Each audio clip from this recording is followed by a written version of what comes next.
और जो राक्षस ऋषि मुनियों पर अत्याचार करते थे उनको समाप्त करने में व्यतीत किया। वर्तमान का छत्तीसगढ़ उस समय का पूरा दंडकारण्य वन है। और आज भी अगर आप छत्तीसगढ़ की तरफ चले जाओ, रायपुर से निकलते ही जब बस्तर की तरफ आप बढ़ोगे तो आज भी वहां के जंगलों को देख करके आपको अलग महसूस होगा। बिल्कुल मैं सच अभी कुछ दिन पहले मेरी कथा थी वहां पर बस्तर के अंदर, मतलब आज भी आपको अलग लगेगा। बिल्कुल वहां पर वो जंगल अलग है, वो वन अलग है। इसके लिए तो छत्तीसगढ़ लोग धन्यवाद के पात्र हैं कि उन्होंने उन वनों के साथ कोई छेड़खानी नहीं की है।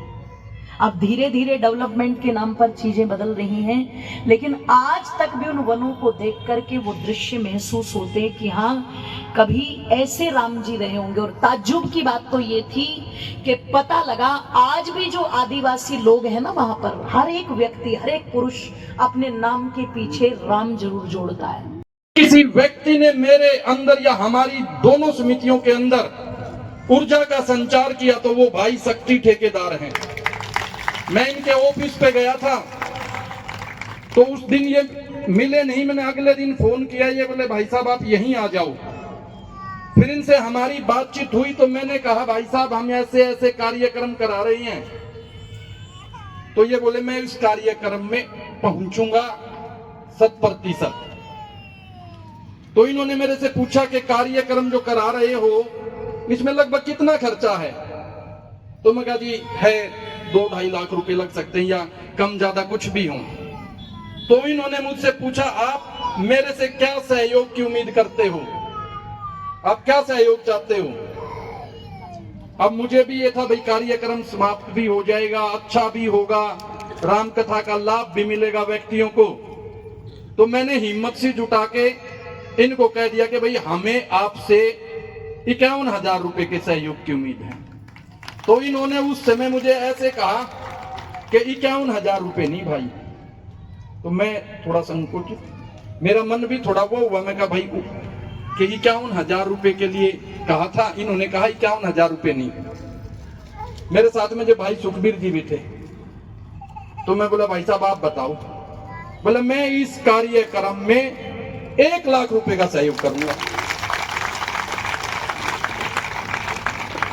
अब मैं उस दिन स्कूटी पे गया हुआ था, मेरे साथ मैंने बताया सुखबीर जी भी थे। मैं इतना वहां से खुश हो गया कि कार्यक्रम तो हो गया। कार्यक्रम की तो जो आर्थिक व्यवस्था की जरूरत थी वो तो समस्या का समाधान ही हो गया तुरंत। वो लिखते हैं ना समस्या का तुरंत समाधान तुरंत। हमारी समस्या का समाधान इन्होंने तुरंत कर दिया। फिर उससे अगला काम और कर दिया हमारे साथ, फोन करके पूछा कि 50,000 रुपए इस कार्यक्रम को पूरा कर, जिस दिन शुरू होगा उससे पहले भी पैसों की आवश्यकता हुई ऐसे कार्यक्रम में, 50,000 रुपए हमें पहले ही दे दिए। अब इनके विषय में 2 बात और बतलाता हूं। वर्तमान में खरखोदा में एक सर्वे चला हुआ है कि किसका बेटा या बेटी शिक्षा के क्षेत्र में उसको किसी प्रकार की समस्या हो तो उसकी समस्या दूर करने का संकल्प आदरणीय भाई शक्ति ठेकेदार ने ले रखा है कि भाई उसकी समस्या का समाधान तुरंत कर दिया जाएगा। हमारे मध्य में गरीब कल्याण संस्था की पूरी कार्यकारिणी यहां बैठी हुई है। मेरे अजीज भाई छोटे अश्वनी जहां बहुत बार मन साझा करते हैं मेरे साथ, मैं बता दूं जिसके संरक्षक हैं आदरणीय भाई शक्ति जी।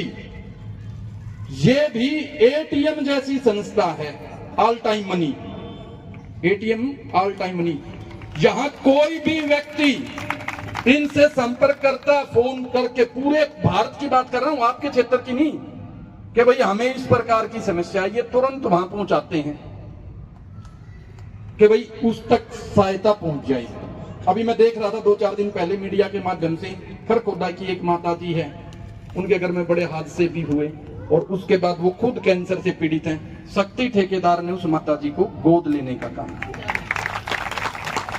अब निकट भविष्य में आप लोगों को एक चीज देखने को मिलेगी अपने इस खरखोदा क्षेत्र में ही, आदरणीय शक्ति ठेकेदार ने लगभग 1 करोड़ रुपए की लागत से एक ऐसे आश्रम की व्यवस्था बनाने का दृढ़ संकल्प लिया है कि जिसमें कोई मां या किसी का पिताजी किन्हीं परिस्थितियों के कारण परेशान हो जाता है या समय से पहले कईयों के परिवार में संतानों का दुख भी हो जाता है, तो उनके लिए एक सुव्यवस्थित आश्रम की व्यवस्था की जा रही है कि वो भी इसके परिवार के हिस्सा बन जाएंगे, सदस्य बन जाएंगे। इतनी बड़ी सोच के लिए मैं आप लोगों से प्रार्थना करता हूं कि एक बार शक्ति ठेकेदार के लिए आप तालियां बजाकर उनका अभिनंदन करें, स्वागत करें। जैसा इनके पीछे लिखा हुआ संरक्षक गरीब कल्याण संस्था, मैं ये कहता हूं कि आपने तो इस खरखोटा के प्रत्येक जन के लिए जिसको जहां जरूरत है उसको पूरे करने का एक संकल्प धारण कर लिया। और जैसे हमारे हलके के विधायक आदरणीय पवन भाई जी, जिनको समर्पित ये राम कथा रही, उन्होंने एक बात कही थी उस दिन कि जहां मन संकल्पित होता है वहां पे संकल्प का विकल्प नहीं होता, और जिस चीज का विकल्प कोई नहीं होता वहां जीत निश्चित और सुनिश्चित हो जाती है।